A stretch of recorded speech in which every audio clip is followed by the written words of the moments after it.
gently reminded of the story of the two schoolboys who got taken to church, the carol concert, and they were talking about it afterwards, and one of them said, I wasn't expecting him to mention Mason Mount, the Manchester United midfielder, were you? And the other chap said, I think I missed that. What did he say about him? And he went, glorious and ex-Chelsea. Because you've got to be careful how you listen to, haven't you, and understand the meaning of words and the context. And when somebody's mumbling, and I'll try not to mumble this morning, but sometimes I do. And you can get into real confusion, can't you? Because I got very confused when Andrew Sachs, the Fawlty Towers actor, died. Because I always thought that Manuel lives forevermore because of Christmas Day. And there's no better place to get your theology from than a pop song, is there? Let's face it, people. Anyway, I'm not doing acts this morning, we're doing one of God's greatest acts coming to earth as a baby. So, the Gospel reading this morning is Luke chapter 2, verses 8 to 20. The shepherds. The Gospel. Luke chapter 2 from verse 8, and I'm reading from the New King James Version. Now there were in that same country shepherds living out in the fields, keeping watch over their flock by night. And behold, an angel of the Lord stood before them, and the glory of the Lord shone around them, and they were greatly afraid. Then the angel said to them, do not be afraid, for behold, I bring you tidings of great joy, which will be to all people. For there is born to you this day in the city of David a Saviour, who is Christ the Lord. And this will be a sign to you. You will find a babe wrapped in swaddling clothes and lying in a manger. And suddenly there's there with the angel a multitude of the heavenly hosts, praising God and saying, glory to God in the highest, and on earth peace, goodwill toward men. And so it was when the angel had gone away from them into heaven that the shepherds said to one another, let us now go to Bethlehem and see this thing that has come to pass, which the Lord has made known to us. And they came with haste and found Mary and Joseph and the babe lying in a manger. Now when they had seen him, they made widely known the saying which was told to them concerning this child. And all those who heard it marvelled at those things which were told them by the shepherds. Mary kept these things in her heart and pondered them in her heart. Then the shepherds returned, glorifying and praising God for all the things that they had heard and seen, as it was told them. Amen. Thanks be to God for his life-giving gospel. So, we've got some shepherds on a hillside, the night shepherds. They looked after the sheep by night, and they lived out on the hill, so they looked after the thing. They were an interesting bunch, the shepherds. They had this, they operated with a sort of walled enclosure. They had low stone walls, and they had this thing like, there's the back, there's the sides of the front, and then there was a gap. They had the gap at the front, and they would literally sleep in the gap. They'd corral all the sheep off the hill at night. Off the hill, because you're outside the city walls, you're not protected. You know, in the stories like Two Kings, when the armies surrounded the city and nothing's gone out in and out for 6 months and all that. Well, it was curtains for the shepherds, because they were outside the city. They were on the city wall, outside the city walls, on the hillside. They weren't inside the protection. They weren't in the safe zone, having a nice, comfortable night behind the watchtowers and the what have you and such. They were outside on the hill. So marauding wolves, any invading armies and what have you, or just marauding riffs and general brigands and stuff, they were fair game, the shepherds. So they were out there on the hillside. And that gives us the thing when Jesus is talking about, you know, when he says in John 7, he says, I am the door of the sheep. You know, the sheep would come in at night into this safe place, the shepherd would sleep across the door, and then they'd let them out in the morning, they'd come in, and then they'd be kept safe, and they'd go out, and they'd find pasture, and then they'd be brought in the next night, and the shepherd would sleep over the door again, over the doorway.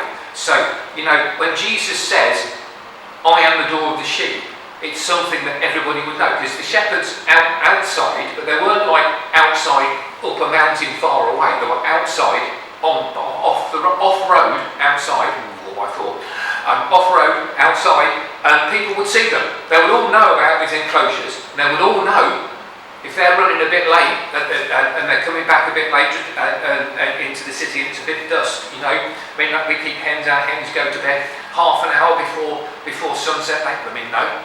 You don't know what time it is. Watch the hens, you know, that troops upstairs.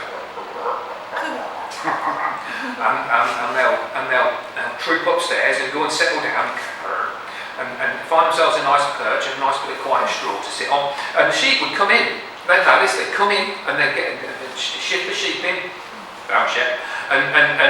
boy, and they'd fetch all the sheep in, and people would know. So when Jesus is talking, say, I'm the door of the sheep. By me you come in and out and find pasture. You will come in and out and find pasture. And saying, you're the sheep, I'm the shepherd. I'll look after you. I'll get you sorted out. That's that.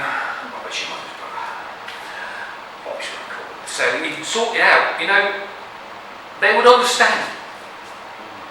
They'd understand it because he's talking about things that they'd seen, and these are the shepherds. And frankly, you know, Christmas has suffered a bit, hasn't it, for a bit of Victorian BS, you know, like pine trees, cards, and that, and all fluffy. The baby Jesus in the manger, isn't it all nice, isn't it, Jeffrey? And all that sort of thing, you know, and it's a very fluffy nativity scene and that sort of thing. And I was talking to Stephen earlier on, and he was saying, like, no, blooming stable, it smell a bit because you've got animals in there having not going outside to the toilet and wiping themselves before coming back in, chaps, you know. And it's going to be a bit stinky in there. And spot the midwife, you know, you can't call the midwife, can you? Her in a bicycle, jolly good. That's not happening, is it? So it's a bit bloody and a bit messy in there. So and we've got a very fluffy sort of, very nice bit of straw. Clean, swaddling clothes, oh, they're lovely. They've just been through, but they've had the old little granules on them, haven't they? They smell nice, you know. No, they don't. And we get all these carols and stuff, and some of them are good. Don't get me wrong, some of it's good, you know. But some of it gives you some really false impression of what's going on. Like, see amid the winter's snow. Hello, it's the Middle East. I'm not entirely certain that there was any winter or any snow, you know. But what really guts me in the context of this passage is verse 2. You know, say ye holy shepherds, say what your joyful news today. Wherefore have you left your sheep on the frosty mountain steep? You know, A, they weren't up a mountain. B, it wasn't frosty. C, and I'll give you this one. C, they weren't holy shepherds. They were a bunch of ruffians, they were criminals, they were drunkards, debauchery, immoral. You know, they weren't the sort of, they lived outside. It was almost you didn't want to be around the shepherds. It was not going to be fun. This is why Jesus is able to differentiate himself in John 10:11 and say, I am the good shepherd, which is putting a point of difference down, a marker down, and saying, shepherds, bad, me shepherd, good. You know, he's drawing a line in the sand, not the snow because there wasn't any, drawing a line in the sand and going, I'm the good shepherd, there were bad shepherds, you know. And people would understand it. They understood this stuff because they lived it. You know, this Victorian stuff. And they totally twist it up, really, because Santa Claus is based on a guy called St. Nicholas. Now, he's not into commercialism. He's not into forcing people to spend lots of money to you know, it's not... It's a twisted thing, really, because, you know, this is the thing when God is showing us how much he's prepared to pay to demonstrate his love. God's cost to demonstrate his love. What he doesn't want us to do is to sit there putting ourselves into debt to buy bigger presents to demonstrate our love for somebody. He's already done that. He's given us the biggest possible present of all time. He's given us himself. St. Nicholas was, they didn't chuck these monikers around for a time. Nicholas is made a saint. Why was he made a saint? Because of Christmas? No, not at all. Because he went bombing along to the Council of Nicaea in AD 323 when they were sorting out the Nicene Creed and making the statements about what God is and all that, and agreeing what it was going to be. And there's this bloke Arius there, so we are told. This bloke Arius is speaking, and he's basically denying the divinity of Christ. He's saying Jesus isn't God. Nicholas is so offended, he gets up and lobs him one to shut him up.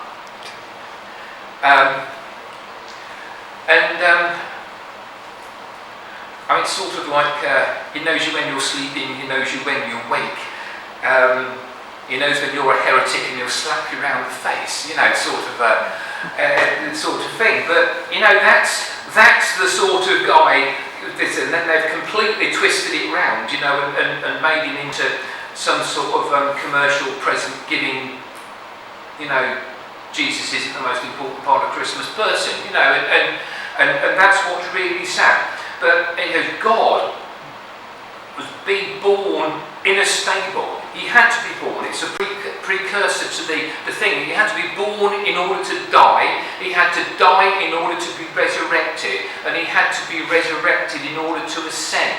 All of these things have to happen. The ascension is very important. The resurrection is important. The death is fantastically important. But you can't die if you're not yet alive. So he had to be born. So the foundational thing is the birth. But what we don't need to do is to make a big performance out of the birth and then forget the death, the resurrection and the ascension, because they're obviously more important. They're the building blocks on it. When you buy a house, my father, he and his father, they worked for a bit. My grandfather was a director of a building firm, a small building firm, and Dad designed a house based on a standard house design that they got in, where they wanted internal walls and all stuff like that. You can't really move an external walls in and gap that new sort of thing, but wouldn't you shape that? And they died, and we found photographs of them going around, photographing the house that they were having when it was being built. First was just a clear bit of ground, and then there's some trenches, and then there's the foundations and the what have you. And then there's the rooms, the pictures of the rooms and things, then they're built in it, and then they're decorated, then they put the kitchen in, they put the bathroom in. Now, he's got a couple of pictures of the foundations, don't get me wrong, because that was just important work that was going on underneath. But he never went on about the foundations, and never ever in his life had to do anything more about it, because that was a foundational thing underneath all the other things that you did have to care about, like the structure and the walls and the kitchen, and that's in a way what Christmas should be. We should know it's there, we should know it, but it shouldn't be the focus of the contact we have with God. It shouldn't be Christmas, it should be his thing, and it should be more his death and his resurrection and the what have you. We have to understand it. And when you get down in here, there were shepherds on the hillside. Then in verse 10, the angel said to them, "Do not be afraid." I love obvious statements. Angels have turned up while you're quietly sorting your sheep out, and do not be afraid. That's an Andrex moment, that, a load of angels, you're stuck on a hillside in the dark, isn't it? That is definitely an Andrex moment. And you got, and it's not like one angel. There's one angel doing the talking, one angel's doing the talking bit, yeah? A bit like it's only me doing the talking bit now, but there's more of us here. And suddenly the angels, multitude of the heavenly host. A multitude turned up, angels singing. This is a big performance. It's literally the full bells and whistles and laser display, isn't it? Because you got the King of all, who is in a manger. And wags who say, was he put in a manger? Because that's an anagram of manager, and he's in charge of everything. But they were writing in Aramaic and Greek, probably not Um, and this is this thing, and you have God has come and made a big performance out of the birth of Jesus. He's not done it at Herod's palace. He's not done it to Quirinius, the governor of Syria. He's not gone and seen Pilate and done it, or Pilate's predecessor and done it. He's not popped along and sent an angel to tell Caesar Augustus, don't worry about the census, lad, I've got something more important to go on about. He's not done that. He's gone, and he's not gone to the temple in Jerusalem and woken up the Sanhedrin and the court of the Jews. He's gone to the shepherds. God has he's done the seemingly impossible, and he has made these shepherds, these ruffians and crims, feel included, wanted and valued. And that is that's God's MO, isn't it? He makes the unwanted and the unloved feel included, wanted and valued. They may have met him in a manger, but God has given them a stable relationship. And because it's the change in the shepherds, isn't it? From what we can know they are and what they're like, and the angels sing, and then the angels gone away into heaven in verse 15, and they said to one another, let us go now to Bethlehem and see this thing that has happened. That's no delay. That's going now. That's cracking off quick, isn't it? That's got no delay, which the Lord has made known. And the Lord has made known. He wasn't their Lord 5 minutes ago. They didn't have a relationship with him. Now he's the Lord. These are converted people. You've had your Andrex moment with all the angels on the thing. I think you would tend to go, oh yes, I can say with a degree of certainty that God exists. You would know that by then, wouldn't you? Angels and a light show and what have you, and a messenger from heaven. And it says in verse 16, and they came with haste. So there was no delay. I love the immediacy of God. People get up and there's no delay, and the stuff. And I always, these people have basically been shocked into faith. They've been frightened into faith.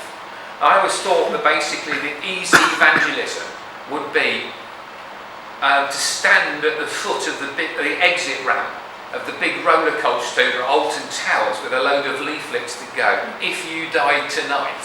That would be like easy evangelism. They're already frightened, and then you could tell them about the kingdom of God.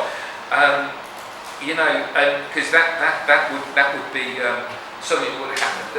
They went along to see this massive present. It was a tiny baby physically, but it was a massive present because this present contained God. All the fullness of the deity lives in bodily form. That, to me, is a miracle. How God got himself into... I don't know how he got himself into the body of a 33-year-old bloke at the time Jesus died. And I don't understand even less how he managed to get all that wonderfulness into a tiny baby. Because there's been some big presents in the past, hasn't there?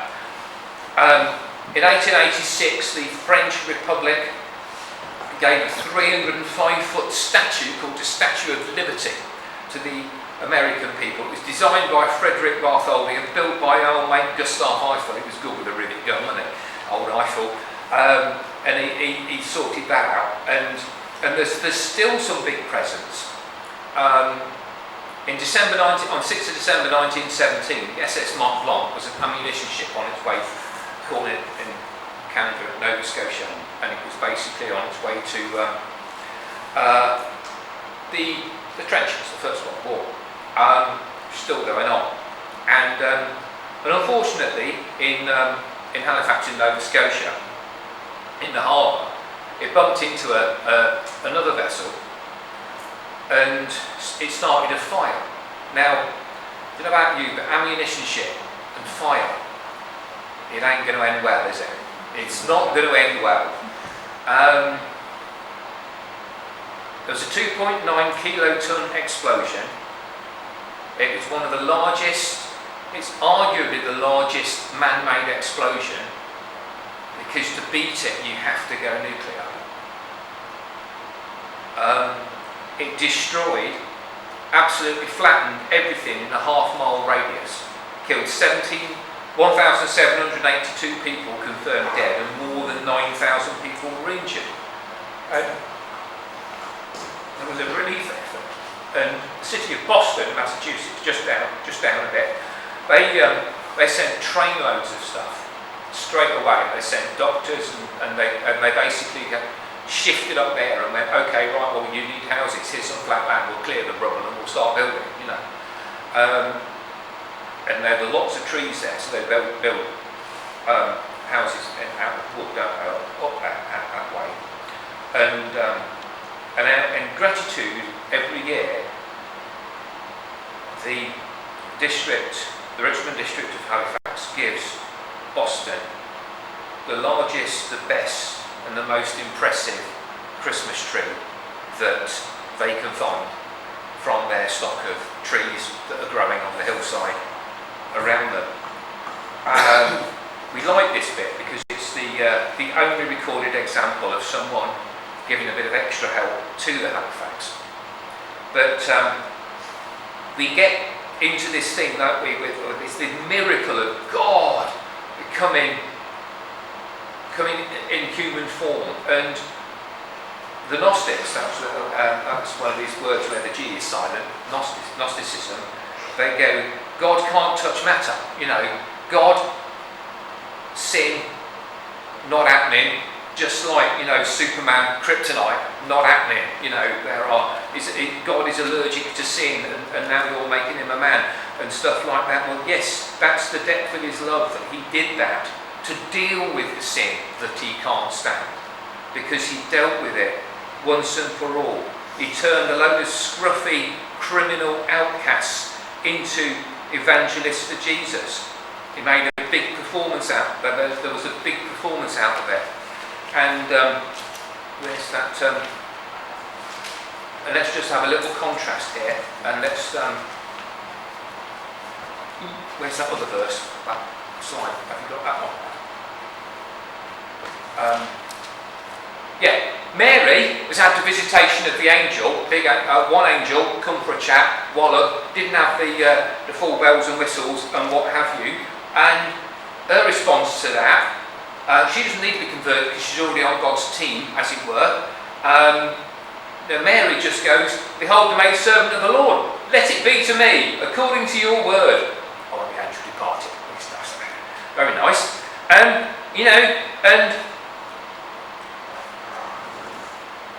I think that's what I sort of take to us this morning is, when God's talking, and God's trying to direct, and God's got something to say, are we in the one angel category? One angel, one messenger, we say it once, and then, okay, jolly good, let that be to me just as you've said. No, I'm not going to argue the way out of it, try not to do it, or something like. Or, more likely, for me, are we in, is it God's electric light orchestra? Is it a load of bells, a load of whistles, a light display, and telling you 3 times before you understand it?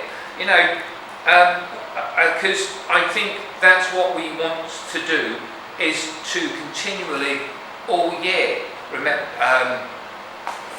keep the faith and what have you. Remember, this is the foundational building block of where he's going to and stuff. But when in terms of God's direction, we've got to get to the point where you don't need, it's not difficult, you don't need the bells and whistles, and it isn't great big major life adjustments, and it's just God says, and we're going to do it. So let's try and get to the point where it's